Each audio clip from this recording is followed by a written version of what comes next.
not sure about Instagram. I'm myself. Somebody else has to do it. And we are live on Facebook as well.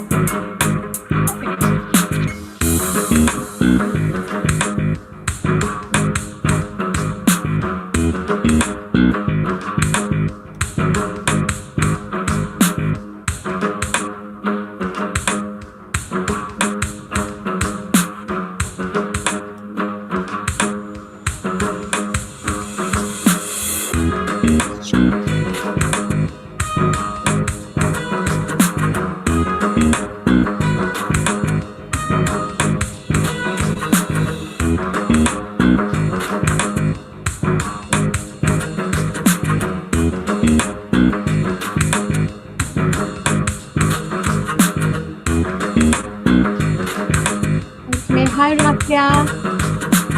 I see you, Rafia. Thank you so much. I just need you to confirm in the comments if you can hear me. And yes, I'm gonna turn down the music.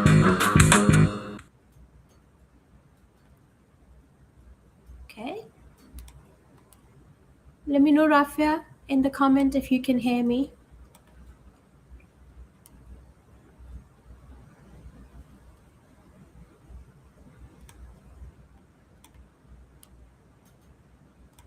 Okay, thank you.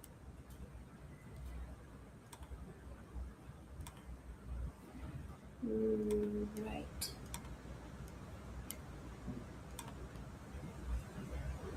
Can you see the guest as well? Just to can anyone confirm, whoever is watching us right now? We'll just take one more minute to ensure that everybody can see what they need to see.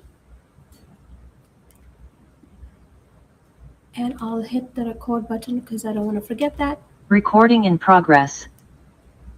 Perfect. Someone just mentioned to me that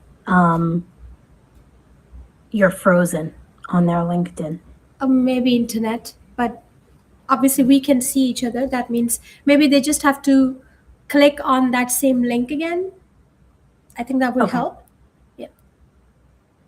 And I'll check again.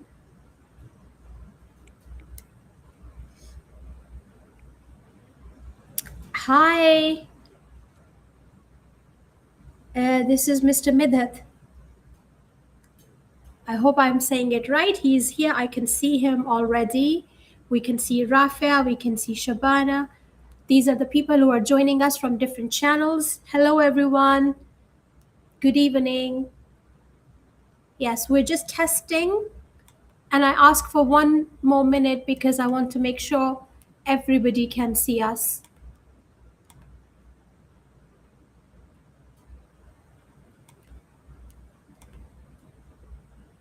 Okay.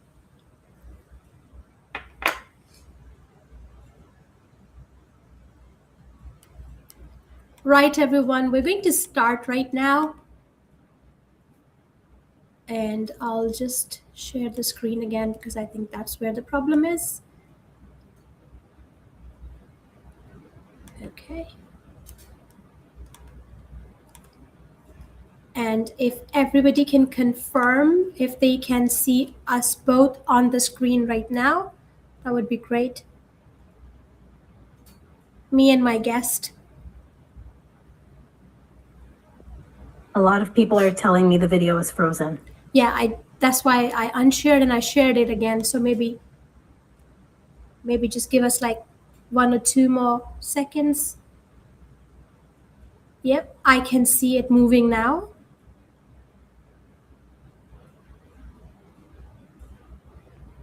So it should give you a blank screen and then it should come back where I am moving. I can see myself moving. Can you confirm if you see us moving and if you also see? Brilliant. Thank you, Mr. Midhat. Thank you so much. So let's start, everyone. We got our confirmation and we are not going to stop now. So let's start. Welcome back to Unboxed with SG. And those who have been regular, you know we do this every Tuesday evening, 6:30 p.m., which is 4:30 p.m. in UK and 8:30 p.m. in Pakistan. Riyadh and Bahrain has the same time, so we do it 6:30 in both places if you are sitting there. Thank you so much for connecting with us. This podcast is where we stop pretending education is fine when everyone knows it is not. Today's topic is close to my heart and honestly long overdue. We spoke about it with Dr. Badur Buhiji a long time ago. I think she was on my second episode of my podcast. We just started and she appeared on the second or third episode, but we couldn't cover all the things. And I was looking for different guests who could be joining us. And I know my guest today, I've briefly met her in a very special event, and I always wanted to connect with her, and finally we could do it. And obviously the credit goes to the Founders Associate, Ms. Kiran Seher, because she never gave up and she found her, and we now have her on our episode. The future of inclusive schools is what we are going to talk about today, not the brochure version, not the policy document version, the real, messy human version. Because inclusion is not a checkbox. It is not a poster on the wall. It is not one workshop a year. It is a daily commitment to seeing children as they are, not as we wish they were.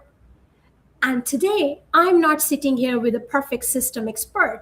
I'm sitting with someone who has lived this work, questioned it, struggled with it, and still believes it.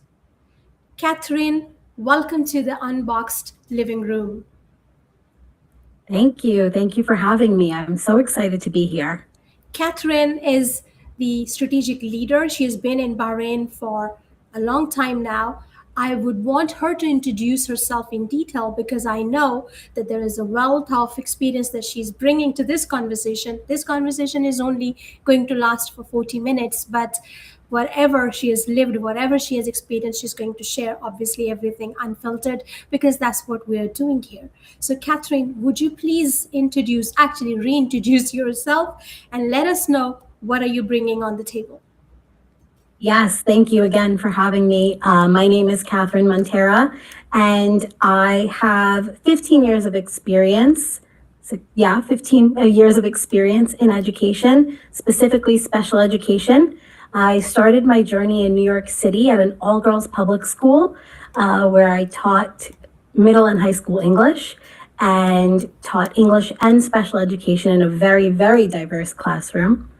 In 2019, just before the pandemic, I moved to Singapore and I worked in a comprehensive learning support program, K through 12, with lots of specialists, from special education teachers to speech therapists, occupational therapists, and psychologists. So we were a really well-rounded team, and we worked to support 3,000 students, K through 12. And then I got the amazing opportunity to come to Bahrain and be the head of student support services, where I head up a fantastic, really knowledgeable and diverse team of educators and counselors, K through 12 as well. And I've been doing that for 3 years, and we're building our inclusion and SEL programs. I have a bachelor's in education and a master's in special education and educational leadership, and I'm working on my doctoral dissertation in strategic leadership now. Thank you so much, Catherine.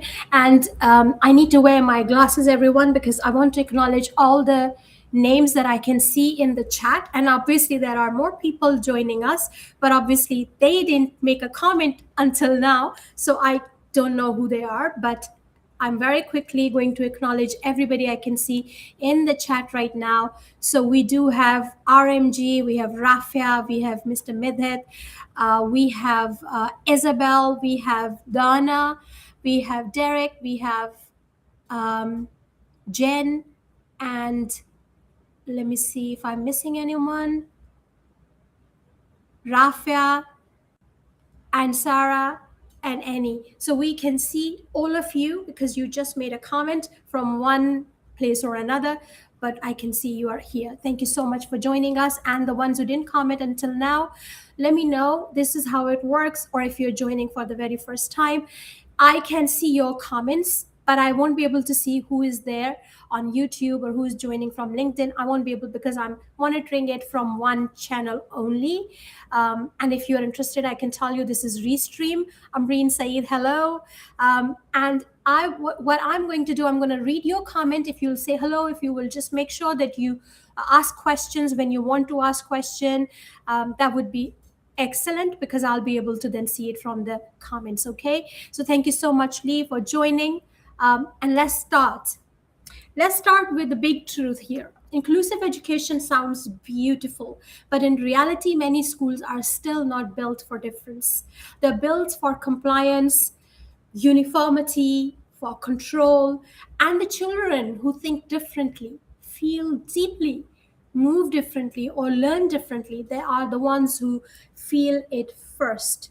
So, Catherine, when you hear the phrase inclusive school, what does it actually mean to you? Not the official definition, obviously, but the one that you have lived, the one that you believe in. Yeah, I think inclusion to me really means belonging. It is so important that we don't just say schools are inclusive and it's a little performative, and not because schools are well or intentioned, right? They don't have bad intentions. They actually, on the opposite, have really good intentions. They want to be inclusive. Correct. And welcome diverse students to their school. But there are some things that are lacking. So I think that when students feel like they belong, they're accepted in the classroom, they can be successful. That's really what true inclusion is. And we have some, right now it's really, we let students into our school. We want to include them. We want them there. And then we put them in classes, but 3 times a week we take them out and we move them to a different room.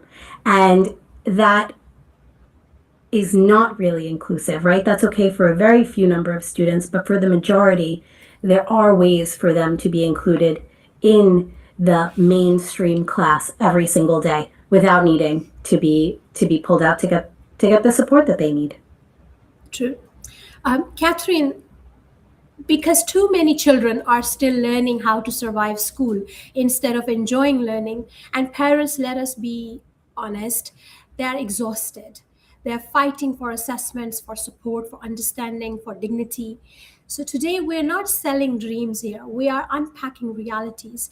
And then we are going to talk about the future what the future needs to look like. So let us go there directly. And here we are coming to our segment 1.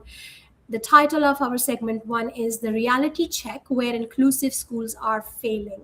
Okay. Let us start with the uncomfortable part here. Many schools say they are inclusive, but what they really mean is we accept you as long as you do not disrupt the system. And that is not inclusion. You and I know that. That is tolerance with conditions. Where do you think schools struggle the most when it comes to real inclusion? Give me around 3 challenges, which could be the biggest, the most important challenges or struggles that the schools usually have. Let's pick any 3.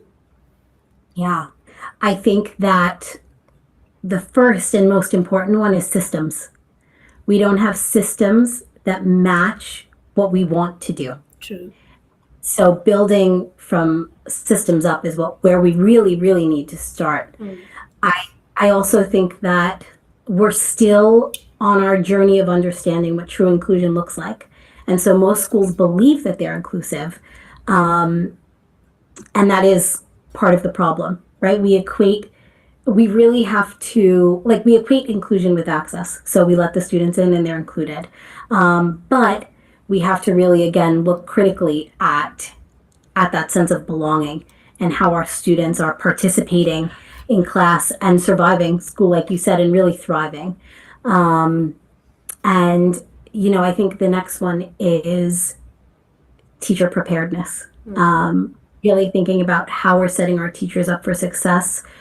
Again, thinking about systems, but also about curriculum, teacher training, what we're doing with our professional development time, how we're giving teachers time to plan, resources we're giving them, and really thinking about building a multi-tiered system of support that encompasses everything teachers need and starts early, is more proactive as opposed to reactive. True.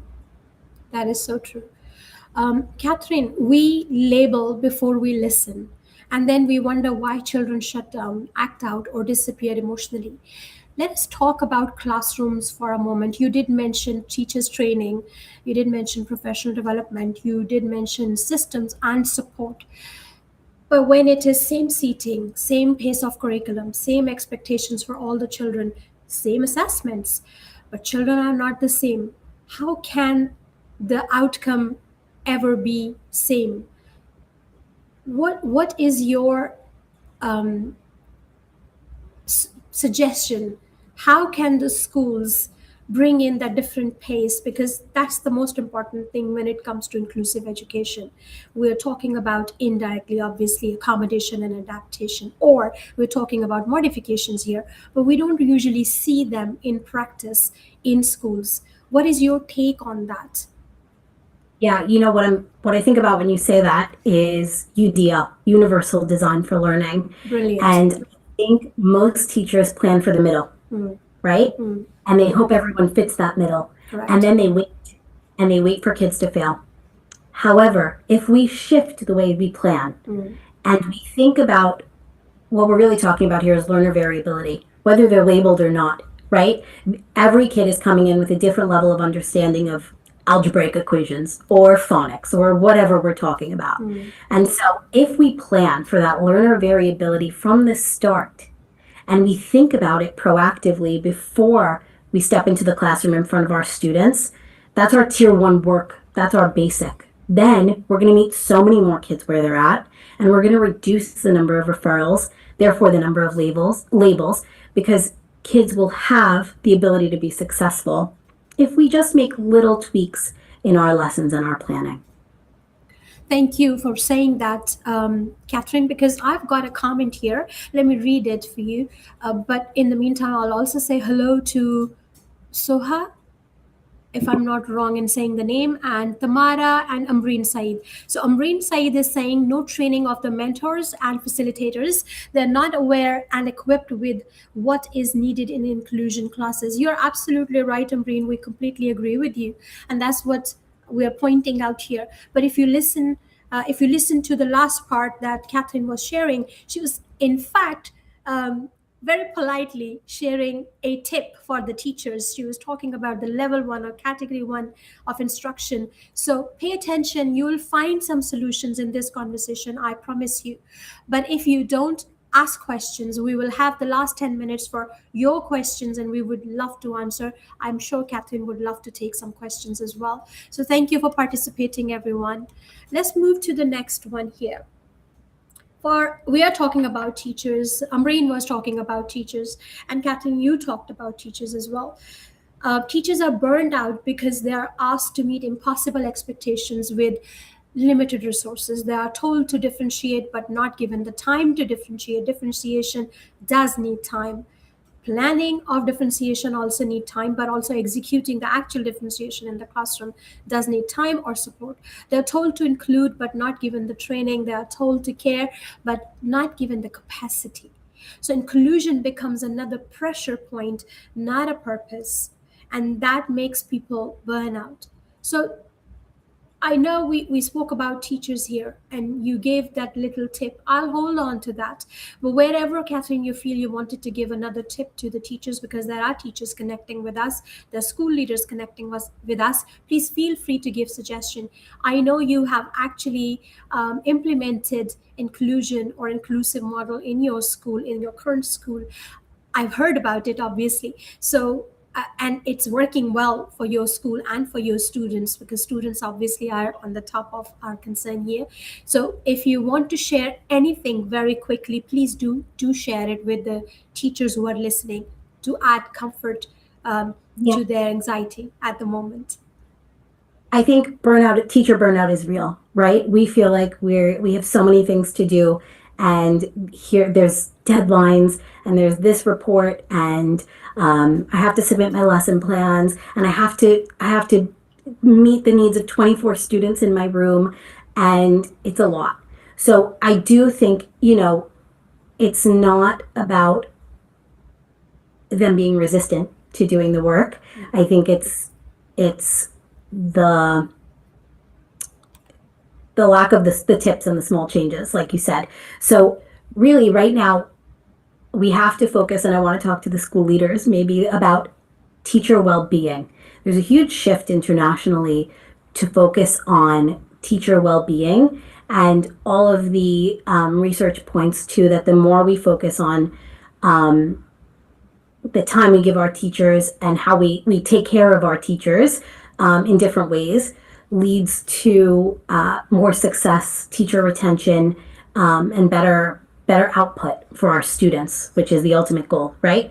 So I think that we need to think about how inclusion is relying on maybe an individual effort, and again, look at those systems to create time in the schedule for teachers to co-plan and to create time to lesson plan and time to grapple with UDL concepts, and really give teachers, if we're giving teachers the time to do that, then they'll feel more prepared when they walk into their classrooms. Absolutely. If we're asking them not to plan for the middle, right, and to think about up and down and where kids will struggle, to remove those barriers, then we need to give time for that as well. Absolutely.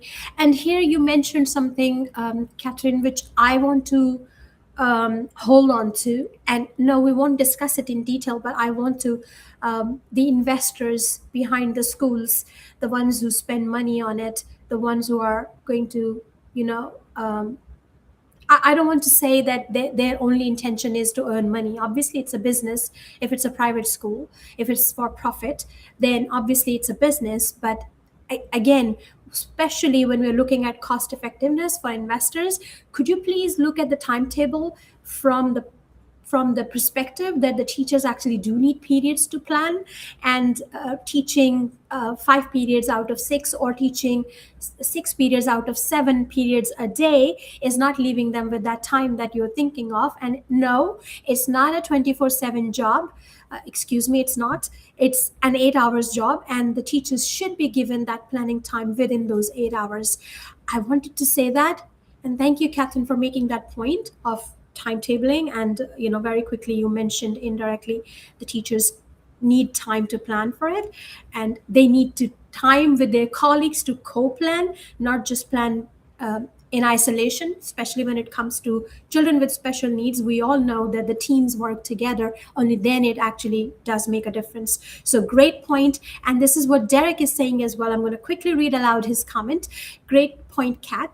And UDL projects are so accessible now with the help of AI. That is absolutely so true. Thanks, Derek, for mentioning it. I also agree with you about the proper amount of time and training. Correct. I would say a huge barrier is class size. Derek, we're going to come back to that point, because again, that point goes to the regulatory authorities, but also it goes back to the investors who are putting their money in. And sometimes class size and the timetabling are the two things that they usually look at first in order to make the school cost effective. And fair enough, it has to be that way because it's their money at stake. But at the same time, we got to remember that planning time and having less number of students in the classroom, these are the two things that the teachers need to be successful. If your teacher is successful in providing and provision, obviously the parents will be happier, the children will be learning, and as a result, you will gain more students. So the business is not going anywhere if things are done right. So thank you so much, Derek, for your point as well. Now, we're going to talk about parents very quickly, Catherine. Parents of neurodiverse children are not just advocating, they are educating the system. They walk into meetings with research reports, strategies, and emotional armor as well, because they have to. What is your take on how the parents are struggling with the system that is there on paper, but actually is not there when it comes to real life or real school or real situation? What's your take on that? I think all over the world, I've met parents that are fighting for their kids to get the support they need. Yeah. And it's unfortunate because we we do have the resources to give it to them. Parents do have to be the biggest advocate. They know their kid best. And I have a colleague who talks about the parent-school partnership all the time, and it really is very important. And to that end, working with bringing the reports in and talking to the teachers and being involved is super helpful.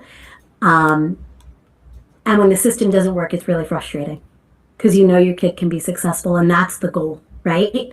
And so, again, it does come down to systems, and we're really lucky in private schools and smaller schools where parents maybe have a stake in the game, right? Because they're paying for school, that they are more responsive. Teachers and systems and schools are more responsive to those needs. In public schools or in government schools, it's harder.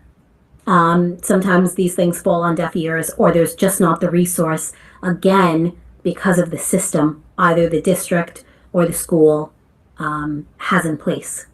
And for no other reason than they just maybe are misunderstanding what true inclusion is. True. Again, I think there are really good intentions behind people wanting inclusive schools. But we have to think about systems level, and we can't work in silos. Every part of a school has to work together in order to make inclusion work, right? Behavior, finance, admissions, principals, teachers, everyone really has to come together to support inclusion if that's what the school is going to be. Catherine, there is another very long comment, and I always do that. I'm sorry if it feels a little interruption in your, flow of talk, but I want to acknowledge people who are really engaged in all those beautiful things that you're sharing. So let me read this comment again. It's a comment, it's not a question. Amreen Saeed is saying, in any organization, they have special subject leads and subject specialists. So there we can add a special needs lead who can surely, with the suggestions and ideas of the teachers, prepare plans and activities for classes according to the student type. Amreen, that's a beautiful idea, and that's exactly how it should be. In fact, I know schools who are following this procedure already, but not all the schools. You're absolutely right. So teachers could invest her energy in implementing and evaluating the framework in the classroom instead of getting burnt out to plan, prepare, and then implement. Just a suggestion. It's a beautiful suggestion. And obviously, everybody who's sitting here and watching you or will be watching this recording, that will be available on YouTube, on LinkedIn, and on my Facebook account as well. It will not disappear. It will stay there forever. So anyone who will watch it later will be able to see this suggestion as well. So thank you so much for sharing it. And yes, that does include timetabling as well, as you said, Amreen. And maybe I can add to that Sure. Again, while specialists are really important to share their knowledge with the community and the teachers, because people do study to understand diverse needs better, right? Or multilingual learners, or gifted students, depending on, what population we're talking about. I really want to drive home the fact that we don't have SEN superheroes, Yes, right? true. We don't have people who just swoop in and fix everything. It is a collective effort. True. While teachers maybe don't know every single thing about special needs, and there are specialists to rely on and talk to and co-plan with, they still have to meet the needs of every learner in their classroom. And it is essential and a non-negotiable, really, if you want to have an inclusive school. True. Beautiful people. Thank you so much for your engagement and your participation, because this is exactly how we like our episodes. RJ is asking a question. Catherine, you want to take notes? You can take notes. Maybe we'll be covering it later on, or maybe we have already covered it, but I don't want to skip that question. What practical steps can schools take to ensure genuine inclusion for students with special needs in everyday classroom settings? That's question one. And then Sarah is asking, when we talk about the future of inclusive schools, what does true inclusion really look like beyond policies and labels? That's a beautiful question, Sarah. I have to give that to you.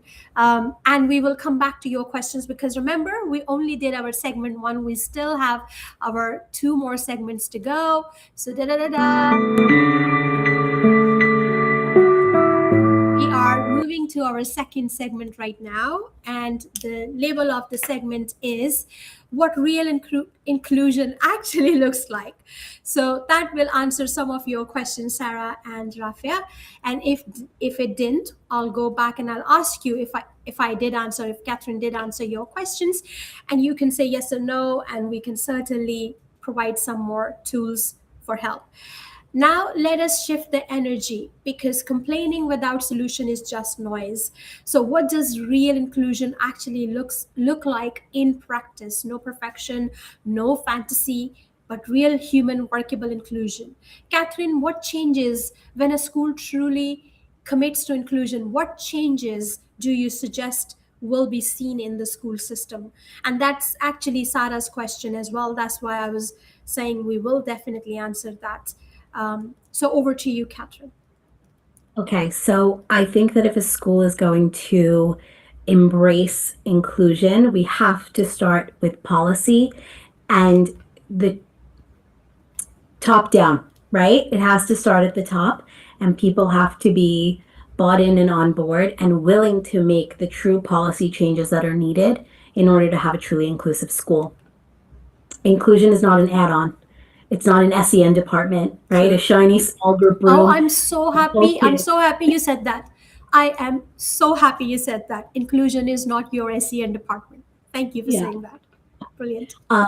We think about, yes, inclusion includes kids with special needs. True. But inclusion also includes, and special needs being students who are maybe behind where we expect and ahead of where we expect. True. But it also includes how we look at diversity in general. How are we accepting and including every single person who walks into our building, staff and students included, right? True. And so let's just talk about students for a second and MTSS, multi-tiered system of support, which really is the tried and true way to do inclusion because it's an umbrella. Okay, let's just repeat that one more time. Catherine, for the people who are not familiar with the terminology, MTSS, could you just say it again, what that exactly is? Just the name of it.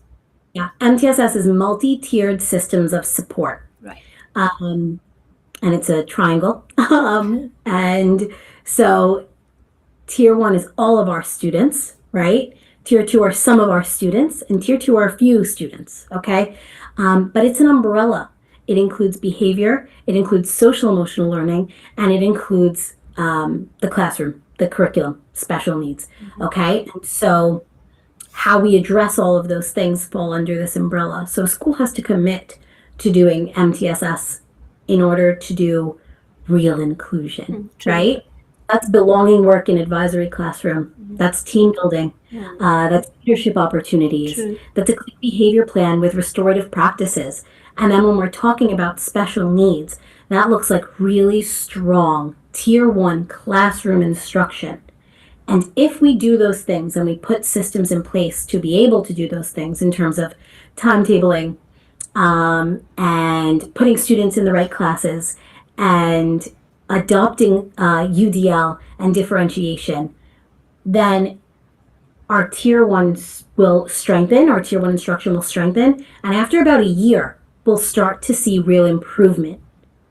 Then, slowly, right, we'll see improvement. We'll talk about how we do tier 2, and we'll look at that model, and maybe that is, tier 2 can easily be done in the classroom when we use formative assessment and we plan for it. So for example, I'm teaching a lesson, I do a quick formative assessment or check for understanding. I pinpoint my students who got it and I let them move on to the next activity. And the ones who kind of got it, maybe they're doing something a little different, a more guided practice. And the ones who didn't get it, I'm pulling a quick small group for 10 minutes to reteach it. That's tier 2. True. It's as simple as that, and I think we overcomplicate it. And so then our tier 3 instruction, right, will be small groups. That's kids who really need intensive support. And that's valid, and that's still okay. I'm not saying never pull a kid out of class, right, to do a small group. But when we have really strong tier 1 and tier 2 practices, we have so many fewer referrals.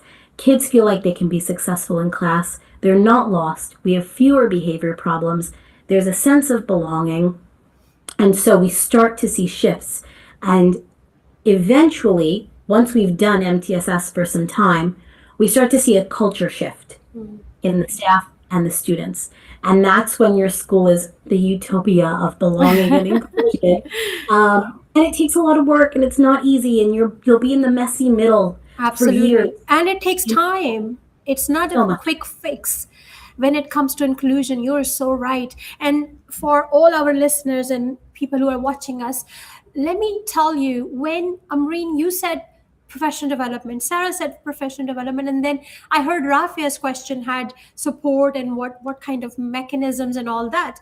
Now, please allow me to tell you that sometimes when we are asking, including you, when educators community, when we are asking for help, we're not asking for the right kind of help. For example, we're saying, please give us professional development, but we're not talking about all the words that Catherine has been using. And not only Catherine, so many guests who appeared on my podcast, they have been saying these things. And you need to go back to your management and mention those things in particular. So for your ease and for your memory, I'm going to repeat them again. Catherine has been talking about policy. She spoke about MTSS. She spoke about tier 1, tier 2, tier 3. You need to ask your school to give you training in using those systems, because otherwise it's just, again, these are ideas that you can take back, but these will not be practical in your situation. She also spoke about one more thing. What did I forget?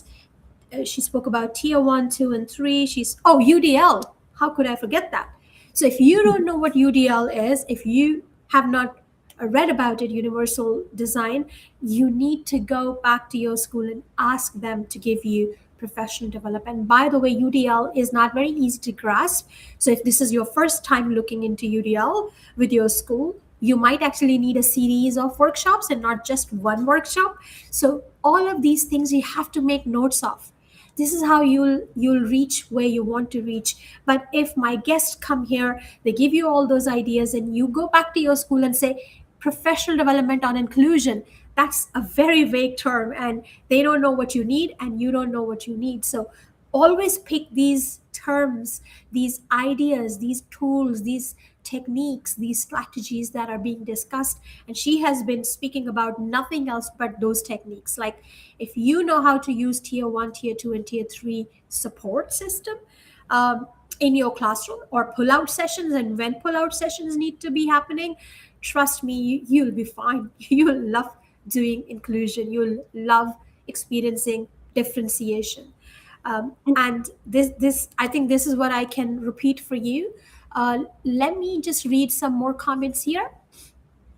Sarah is saying, this episode gave me hope for the future of education. Inclusion isn't an option anymore. It is the foundation. Thank you, Seher and Catherine, for this insight. Thank you so much, Sarah. And then Sarah is saying, Catherine, what shifts in leadership mindset and school culture are essential to ensure inclusive education becomes a lived reality for every child? And I think we will be answering that question. We have Fiza joining us. Hi, Fiza, long time, but I'm so happy that you are attending this episode. Thank you so much for attending. And Medhat is saying, well said, Catherine. Amreen, focus groups. Tuba is saying, what accommodations would you suggest for disabilities like dyslexia? We'll get into that, Tuba, soon, although we're not talking about just dyslexia or just autism, but we will pick some examples for you. Amreen, assessment for, of, and even as learning. Absolutely. That's what formative assessment is. There is pre-assessment, there is formative assessment, and there is obviously summative assessment as well. You can look into these and see how you are going to assess your children. And then we have people who are asking UDL. Shazia, that's exactly what I said, darling.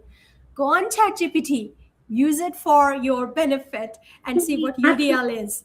Go ahead. Maybe Go ahead. You can go to the CAST website. CAST, C-A-S-T, I think it's cast.org. That is the UDL website, and it really breaks it down easy for you. It's available, the UDL elements, I can't think of the word right now, are available in multiple languages for you to download and really understand. Brilliant. They give you practical strategies for the 3 areas of UDL. There you go, Shazia. Don't miss this point. She gave you an entire website where you can go and learn about UDL. And then we have Dana saying, Catherine, honestly, such great points of how inclusion can be practical and easy to implement in school, and how we tend to think it's much more complicated than it really is. And that's what you said already. And then we have so many more comments. I'm going to take a pause on the comments. I'll just leave them on the screen so people can continue reading. That we are acknowledging your comments, everybody. Thank you so much for your participation. And we will move to the next, because we want to make sure that we do cover our 3rd segment as well. So the question alone can change a child's entire experience. Like you asked a question, Shazia, that's going to change the entire experience of the children who are sitting in your classroom. Amreen asked a question, Sarah asked a question, Rafi asked a question, and all these questions are going to change the entire experience of that one special needs child sitting in your classrooms. Behavior is communication, always. And once schools understand that, they stop reacting and start responding. Let us talk about environments here. Inclusive schools are not just about policies. They're about sensory safety, emotional safety, and psychological safety. And psychological safety and emotional safety is something that I will be talking soon with my friend John. If you remember John Berry, we'll be coming back talking about just emotional safety and psychological safety in one of our episodes. Not next week, but the following week, inshallah. Lighting matters, noise matters, transitions matter, language matters. Catherine, what other things people can keep in mind? I think the type of learners, right? We do some learner surveys, how kids learn best. What I think also is important to say about this is that it really all starts with an environment, right? And the way you feel in class.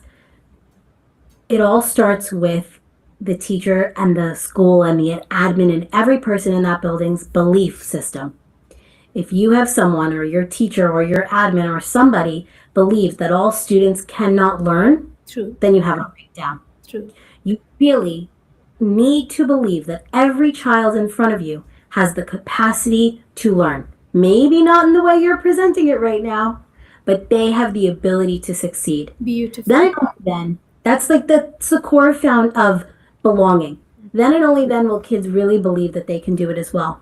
You know, there is research to show that kids work better for you, and you may talk about this in your episode about psychological safety, but kids in schools and in life, I guess, need to feel like their teacher or the adult that's supporting them likes them. Need to feel like that.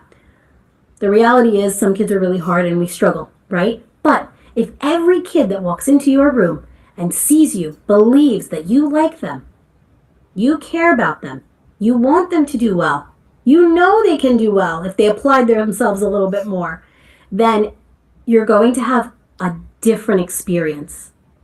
Then you'll be able to unlock what makes those kids learn. Of course, we can talk about kinesthetic movement, getting up, visuals, lighting, music. All of those things are really important, but your core foundational belief is what matters. So and I true. really think it's part of every teacher interview. Absolutely. And that reminded me a TED Talk. I think everybody can go back to TED website and look for Rita and her TED Talk. And she said a beautiful statement in her TED Talk. And she said, kids don't learn from teachers who do not love them. So I think that's exactly what Catherine is saying. It doesn't matter if the child has special needs or no special needs. That's the reality. So this is very important that you do understand the children's needs and do connect with them emotionally. That will help them learn anyway, with or without special needs. Let's come back to what we were highlighting. We were talking about some tips that can help you in becoming more inclusive or inclusive if you were never inclusive before. Flexible seating, flexible timetables, flexible success measures, because success for one child might be confidence, but for another it might be regulation, for a third child it might be communication. All of that counts. Now let's talk about teachers again. In this segment, inclusive schools invest in their teachers emotionally but not professionally. They offer coaching, not criticism, support, not shame, because a supported teacher creates a safer classroom. So this is very important. When you are providing feedback to your teachers, do not shame them, do not criticize them.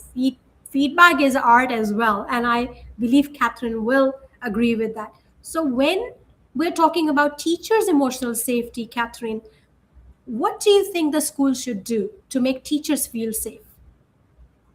I think teachers need to be able to take risks in their classrooms. They need to feel like they can take a risk, they can try something out, they can fail, and it's going to be okay, right? No one is going to come to their class and tell them they're a horrible teacher because they tried something new. The only way we learn, and we tell our students this all the time, just try. You can do it. Just try. Try one, and when you get stuck, we'll talk about it. That should be the same for our teachers. And, our school has adopted trust-based observations, and I really think it's an excellent book for everyone to read. It talks about the foundation of teachers, of feedback and observation really being trust between the observer or the administration and the teacher, and that allows teachers to take risks. I think that's first and foremost, and I'm sure teachers, the other thing, they would say is that they need time. True. Which is always hard. It's a struggle in every school in every corner of the world to find is more time. True. We are now moving to our third segment, and if we have not answered your questions, that the ones that you asked already, please just mention that you still need an answer. But if we have already answered, please acknowledge in the comments that you've got the answers from us. The third segment is very important. It's the conclusion of the episode as well. The future of inclusive schools and what needs to change. We have been talking about how smaller adjustments that you can make, but now we're talking about school, not just one school. We're talking about an entire community here. So let's talk about future here, not 5 years from now, not in theory, but what needs to change starting now, like right now. When you go back to your schools tomorrow, what exactly is that you are going to change? Because children are not waiting. Parents are not waiting. Life is not waiting. If you could redesign the future of inclusive schools, where would you start, Catherine? My perfect world. I think we have to shift from this idea that we're supporting students to designing systems. We are designing a system that students can walk into and be supported, right?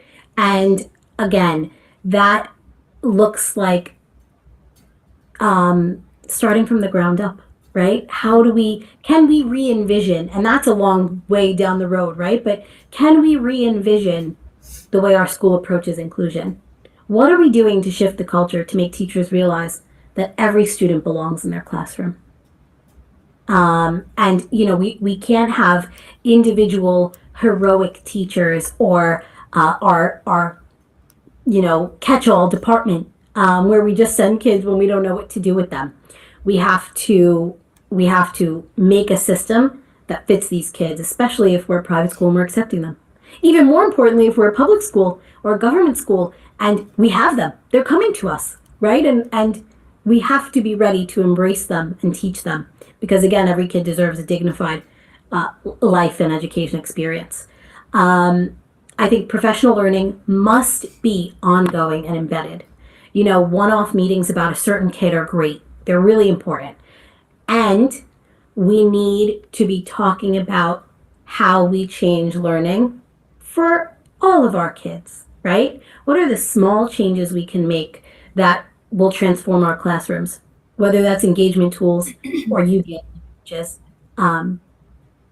giving kids access to different types of materials. Those are schools that have long-term success We work on inquiry. We do PLCs. We have a shared language around inclusion, right? We don't call them SEN kids or tier 3 kids. They're our kids. And we talk about that together, right? A student with additional needs as opposed to a special ed kid, right? That's such a different approach. Absolutely. So even agreeing on language in your school is so powerful. And then we need to have the resources, right? We need to agree that we'll invest in resources and start small. We're not revamping the whole school tonight, right? But are we investing in that training for our school? Are we buying flexible seating for our whole primary school, our whole middle school? Are we changing our behavior policy to be more restorative? Are we introducing advisory class? And what do those advisory lessons look like? How is that time spent? Otherwise, inclusion is just performative, right? As opposed to really nitty gritty. The other thing I think is really important as leaders that we share with our teachers in terms of PD and feedback is practical small changes. So if we're all exploring UDL and that's our commitment for the year, then what are the small changes we're all going to make together, right? It's not overnight. We're not dumping the CAST website on them and telling them, okay, next week I'll see ya. And the other thing teachers need to know is that they are doing a lot of good, right? Teachers need positive feedback as well. They need reassurance that they are doing great work. If they make one tiny shift, try one new thing, that's one step closer to inclusion. And it needs to be a mindset for everyone. And it needs to be talked about, right? We're not pushing the SEN kids into the corner or into the closet where they go learn for a little bit and then they come back to class and maybe it stuck, maybe it didn't, right? And let's see what the data says. But we're doing it together. We're looking at data, we're looking at student work, we're planning. Co-planning is so important. If schools could change one thing, I would say implement a co-planning period or an afternoon. Research actually backs up that when we co-plan, outcomes for students improve tenfold. So those are my small. But these are huge steps, to be honest. But I would, I would repeat it again. You mentioned co-planning period one more time, and I can see you almost begging the people who are in the system to look into it, because yes, it is needed, and people underestimate it. People who do not co-plan or who are not teachers, they underestimate it. Yeah.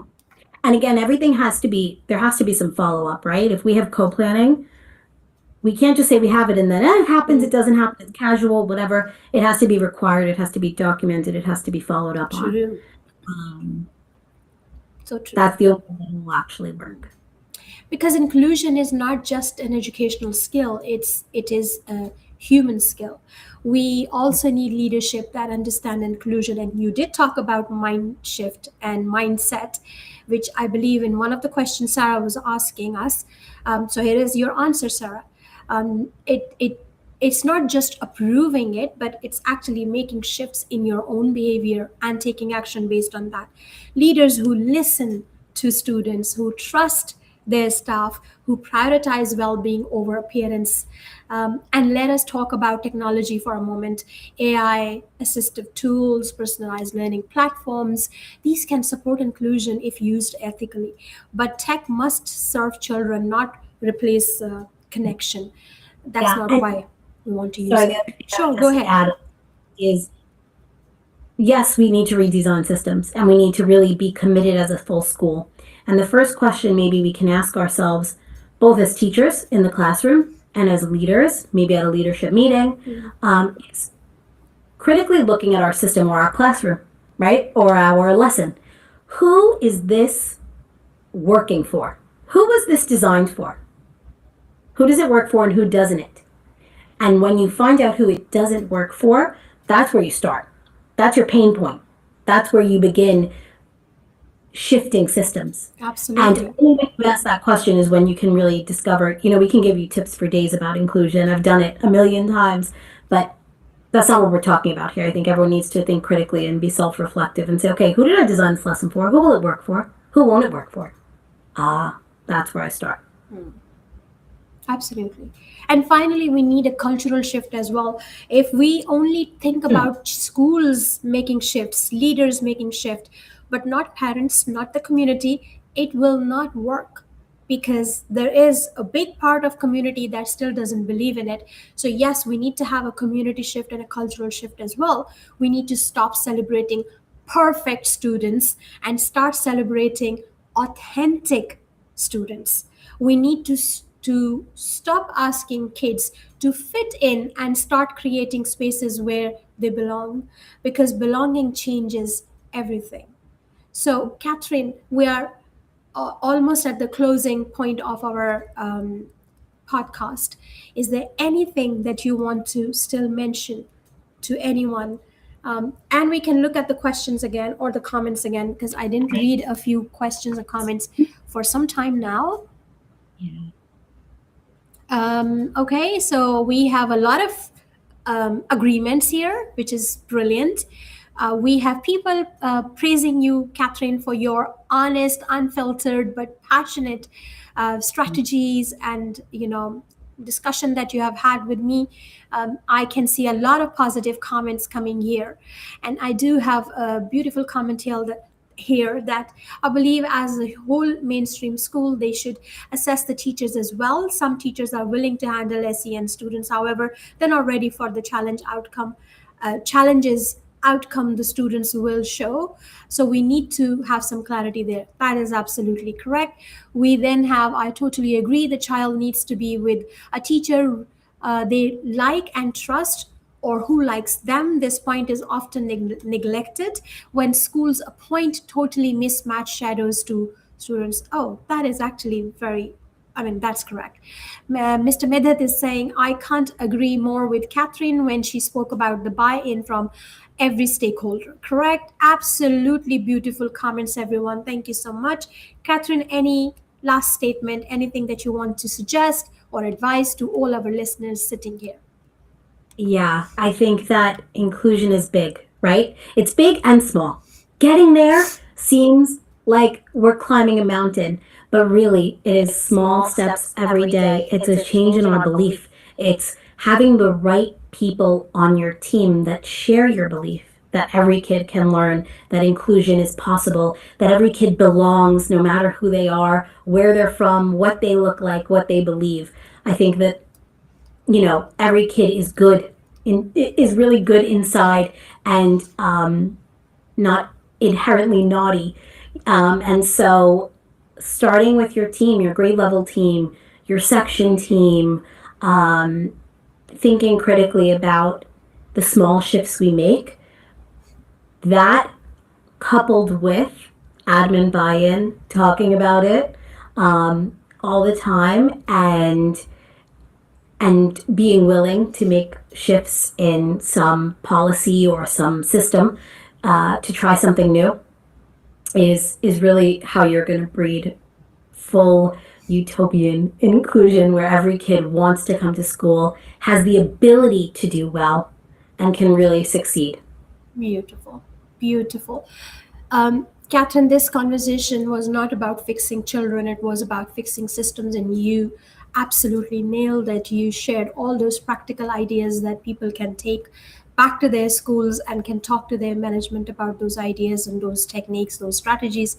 It was about reminding ourselves that inclusion is not a trend, it is a responsibility. To every teacher listening, you are not failing. You are navigating a system that needs support too. To every parent listening, your voice matters more than you know.